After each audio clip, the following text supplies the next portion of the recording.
All right, let's see.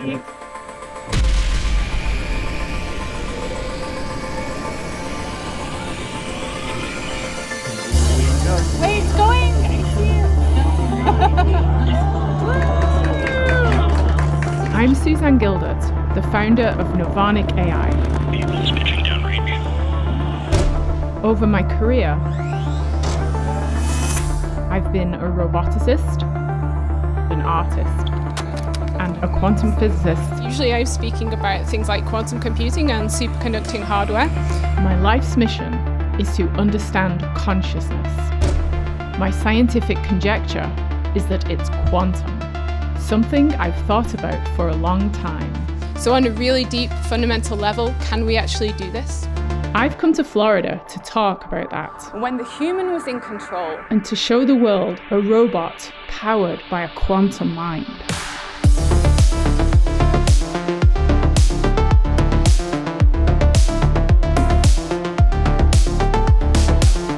The event is called Mars, hosted by Jeff Bezos. This film is my point of view.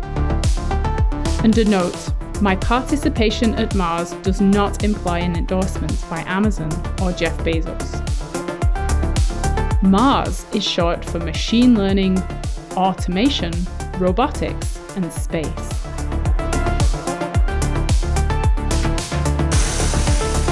It's a super cool, invite-only tech summit that brings together top scientists, technologists, astronauts, and change makers. My first step on Mars? Into the VIP ballroom to set up our Nirvanic exhibition table.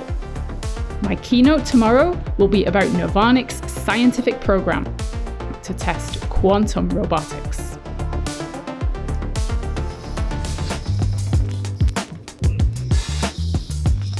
Which, by the way, let us just take a minute to understand that the quantum computer is working from Florida, which we had no way of testing until we actually... Okay, so you got a quantum computer hooked up to a robot in a Florida hotel room. Yes, and the quantum computer is in Burnaby on the west coast of Canada. Actually, this is a quantum robotics demo, so it's like connected live to a quantum computer back in Canada. Working. Well, there's some people who are really big fans of what we're doing. They love Nirvanic and our approach and like the idea of kind of understanding consciousness and trying to tap into it through more than just biological systems, but through technology as well. And then there are people that have a very bad visceral reaction to the idea of technology being conscious. Maybe these people have the wrong idea of what being conscious means. I think they think being conscious means that you're suddenly being more self-aware, makes you more like want to control people and take over and become Machiavellian. Now that you're conscious, you're somehow like smarter and more manipulative. I don't know, it's just this weird complex people have, because to me, being more conscious means that you are more aware of what's going on around you, aware of the consequences of your actions. You're more in touch with your emotions and how things affect you. You're more empathetic towards others, and you're paying more attention to the present moment and what's going on around you. But people have some kind of mind complex around this idea of conscious robots, and I'm going to try and help them unpick it and talk about the good that can come of this. As a continuation of our conversation from last evening, where we talked about quantum consciousness, I'm really delighted to welcome Suzanne Gildert.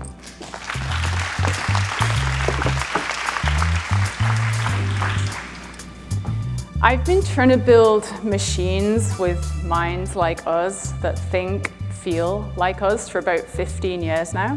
Hey, Phoenix.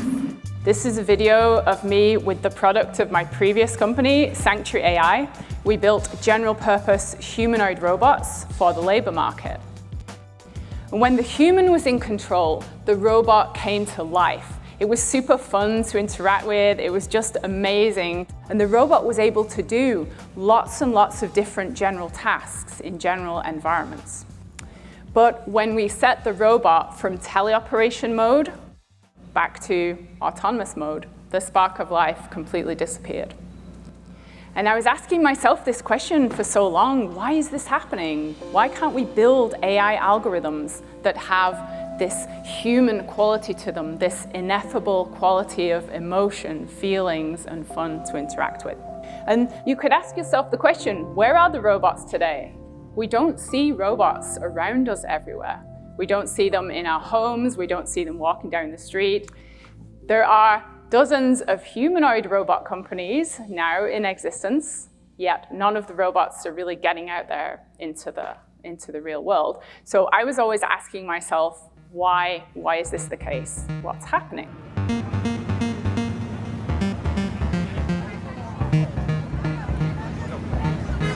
Humans are actually very amazing at navigating general environments.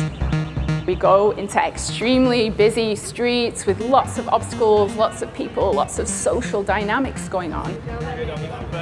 We navigate that with ease. So what's the difference between autonomous humanoid robots today and people that you see in these scenarios?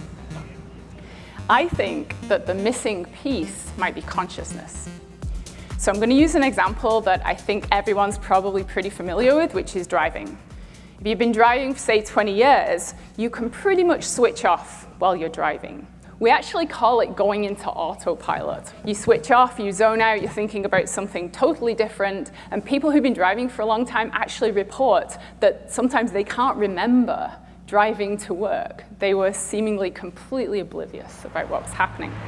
However, if something unexpected happens, say a weirdly shaped truck covered in astroturf suddenly swerves into the lane in front of you, you snap back to the present moment. You become hyper-vigilant, hyper-aware of what's going on, and you take back conscious control. It seems like there are two different types of decision-making going on in the brain. There's this unconscious decision-making where we're not paying attention to anything and we're not even aware it's happening. And then there's conscious moments where we're absolutely present, we're aware of everything. What I'm interested in is really diving into these two different modes. Could they be two different types of information processing? And the reason this is relevant for AI is because I believe all AI so far is in the first bucket. It's all operating unconsciously. Why do I think that? Because the way we train AI today is the same as the driving analogy. We show it millions of examples of training data, and we're effectively drilling in what it has to do deep into its muscle memory of its neural nets so that it can drive fully autonomously, fully unconsciously. But we don't have that other piece. When something unexpected happens, we still see a lot of these models failing to generalize. I want to introduce something called the quantum consciousness hypothesis. So the idea is that these conscious decisions where we were aware of what's going on and we're having a subjective first-person experience are handled by quantum information processing in our brain. And these unconscious decisions where we're doing things on autopilot and we're unaware of doing them are handled by classical information processing in the brain. So it's almost as though we've got two co-processors running in our brain in parallel, the quantum conscious one and the classical unconscious one. And then which one we choose to use at any one time depends on the task. It depends how familiar we are with what's going on right now.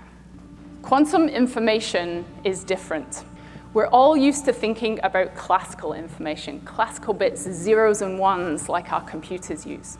But maybe our brain is not a calculator. Maybe it's doing something different. And quantum information is a very suspicious candidate that matches this quite well. Quantum information has some really weird properties. There are these things called qubits, quantum bits, and they are not just zeros or ones. They can go into weird states of zero and oneness at the same time called superposition states. So imagine you had a bit of information, but instead of being a 0 or a 1, it's like 30% zeroness and 70% oneness. That's like a very unusual way of thinking about information, but that's what we see in the quantum world. There's also something called quantum entanglement, where the bits of information inside a quantum state sort of somehow know what each other are doing. But the weirdest property of quantum information is this thing called the collapse of the wave function. So say you have one of these quantum states, which is more like a nuanced, like analog interference of lots of waves all overlapping at the same time. And then you collapse that state and it turns into classical information. How it does that, how it picks a classical reality or a classical answer, we have no idea. Science does not know how quantum information collapses and ends up being classical information. Okay, our brains may be using this, and I want to give you a little sense of why I think this might be going on in our brains. So this is my first-person experience of the world, going around, doing a bunch of tasks. And the really interesting thing about this is we do not consider our subjective experience enough and how profound and fundamental and amazing it is. So we're just going about our everyday life. We're immersed in this virtual reality that feels like something to be us. We don't feel like a bunch of zeros and ones inside a calculator. We actually feel like we're having this immersive experience. So maybe that could be the feeling of being this quantum information with these really strange properties. That's what gives us this qualitative, subjective experience. And then this thing about collapse is also interesting, because when you're going around your house doing all these different activities, every moment of time you're choosing what to do. We sometimes call this our sense of free will or free choice. In classical physics, there is no free choice. Zeros and ones just compute. We don't need to go as far as the human brain to start thinking about quantum consciousness and how it might act in the world. These little guys I'm showing here in this video are called paramecia. So these little guys, they're single cells, but they do amazing things. They make amazing decisions. So here they're interacting with each other socially. They hunt, they find food, they find a mate, and then they hide. Actually, I've noticed this under my microscope. If I actually try and interact with them, they will run away and hide from me. So they're a lot smarter than they look. The thing about these guys is they don't have a single neuron inside their little bodies. They're a single cell. They don't have any neurons, they don't have any synapses, they don't have any neural nets. So here we see an example of something that's behaving more smartly than the most amazing neural nets we have today to control robotics, yet they don't have any neurons. So how are they doing this? And we believe what's happening in this case is inside their cellular structure, they have, it's called a cytoskeleton, they have these things called microtubules. Even the smallest little pieces of life may be accessing quantum physics and using that to make these agentic decisions. Okay, so if quantum physics explains consciousness, and why haven't quantum physicists made this link until now? Why are these theories so elusive and controversial to people? I can answer that because I used to be a quantum physicist myself. This is some pictures of me in the lab back in my PhD days in the UK, and I'm operating a piece of machinery here, getting it ready to use. This is called a dilution refrigerator, and it's used to cool down quantum materials to basically close to absolute zero. It also shields out all the electrical and magnetic noise from those systems. Why do we go to all this trouble? It's because we need to separate the quantum system from the environment. But let's go back to thinking about our brain and how we operate in the physical world. We are absolutely not disconnected from our environment. So if there's something quantum going on inside our brain, we need to find a way to hook that in to the real world, hook it into the environment. Here you can see me riding my bike. There's perception information coming into my senses constantly. And there's action information coming out of me steering the bike, trying to avoid the traffic, all these hazards around me. If these two things are coming in and out of a quantum state, we need to figure out how we're going to set up this information loop. So what I'm proposing that we do is instead of trying to isolate quantum systems from the environment, why don't we try and put them in a feedback loop with the environment, like life seems to have done, and see what happens. So I'm now going to invite my colleague and partner, Mikhailo, up on stage. He's going to wake up our little robot here. This guy you're going to see is a very small robot, and it's probably the least impressive robot you'll see here today physically, but I'm hoping it makes up for that with its mind. So this robot is connected in one of these perception action loops, and what's going on the back end is the interesting part. We have this robot connected live to a quantum computer running back in Vancouver, Canada. And the robot is going to be exchanging information to and from the quantum computer and using that to make actions, make decisions in real time. We've got the robot, and it has a webcam on it. And the webcam's currently looking at me, but it will be looking around at the audience. You can see the features being extracted from this webcam feed. So the robot's perception system is looking for points of interest in everything it's looking at.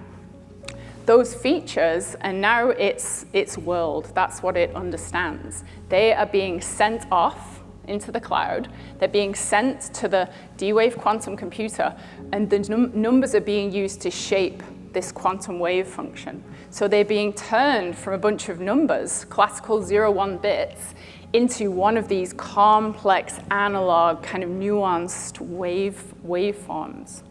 What we're then doing is also having the robot have some action options. So we've got some perception in, we want some action coming out. So there are about 32 different actions that this robot can choose from. And it also puts the action options into that quantum state. So now you have a superposition of things that the robot can choose from. You've got information coming in from its sensors. You've put that into superposition with the action options it has. And now it's collapsing the wave function. And when you collapse the wave function, you go from quantum information back to classical, and you make a choice. So this choice is now being made essentially by a quantum brain. And what I'm going to show you now is some of the results of those choices. So here is what we do for these experiments to try and test quantum brains. So what we're doing here is every time the robot takes an action, remember this is a real-time feedback loop with the quantum computer. It's choosing an action about 1 to 2 times a second here, and we are gathering statistics on which actions it chose. Okay, so it's every time it moves its head, its body, or its tail, those action choices are being logged. Sorry, he's a little nervous. Okay, so what I'm going to do now, Mikhailo, you can put the robot back to sleep. We're just going to anesthetize him. Don't worry, we're not going to kill him completely. Okay, so let's go. Okay, so we're gathering these statistics of what choices this quantum action loop is making. What might a signature of consciousness here look like? So what we expect is that we can run these data experiments statistically significant number of times and look at the shapes of the two distributions when we run them on a quantum computer versus when we run a classical simulation of the same thing. So I can put the exact same robot in a feedback loop with a classical mimic, a pretend quantum computer, and take exactly the same data. And what I think will happen is we'll start to see a difference between these two cases. So if the classical system's simulating the quantum computer, you'd expect the results to be the same. But if quantum physics is doing something weird when it gets put in a feedback loop with the environment, then we might start to see some anomalies, some differences between these two. And this, to me, is super exciting. Okay, so I'm a scientist, but a lot of people out there always ask me, what's the point? Why are you doing this? Like, this looks like a science project. Where's the technology? Where's the product? Where's the company? So let's go back for a minute to thinking about these general purpose humanoid robots.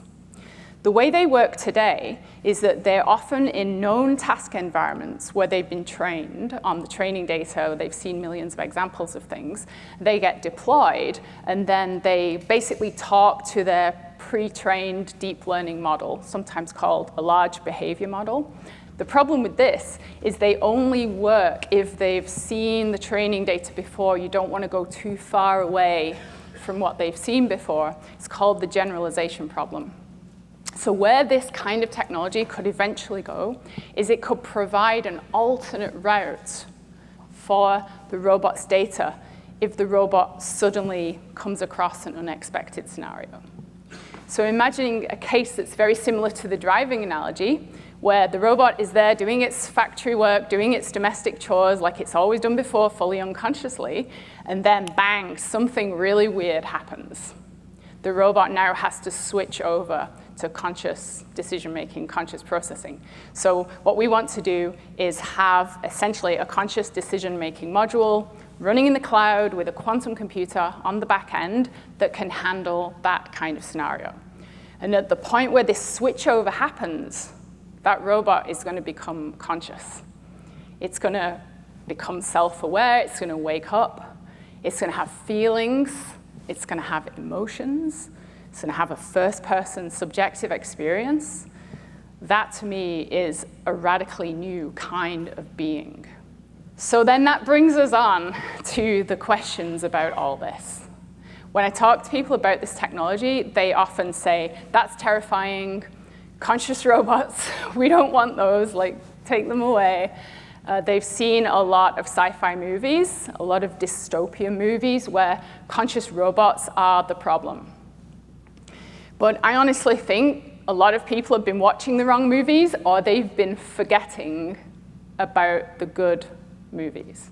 So there are examples of conscious robots depicted in science fiction, like C-3PO here, that are the opposite of what people immediately think when they think of conscious robots. These guys are helpful to us. They're our co-workers. They're our friends. We fall in love with these characters. We'd love to have robots like this around. So I ask everyone the question, why focus on the negative scenarios here? Why can't we think of a future where we can build robots that are like us, but not in a terrifying way where we think they're going to take over, but they actually end up being our best friends?